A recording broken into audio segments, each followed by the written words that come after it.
the Philippines, Acting Dean of the Diplomatic Corps, Mohammed Al-Basi, distinguished members of the Diplomatic Corps, co-workers in government, esteemed guests, ladies and gentlemen, good afternoon.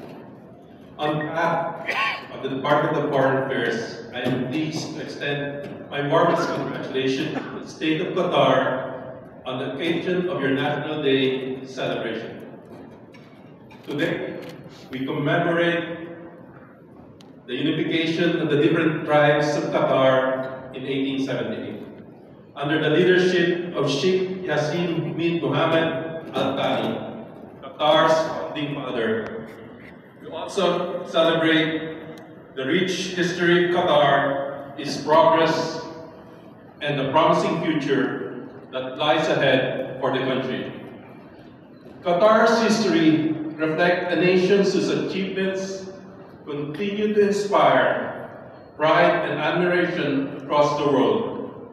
Qatar's story as a nation is guided by steadfast leadership and deep commitment to peace and regional stability, as well as prosperity for all mankind.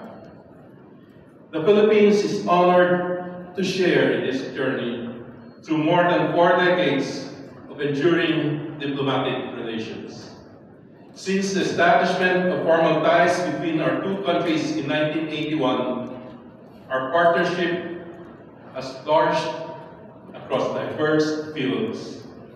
We are proud of the contribution of our 260,000 Filipinos to our shared progress and strengthened ties.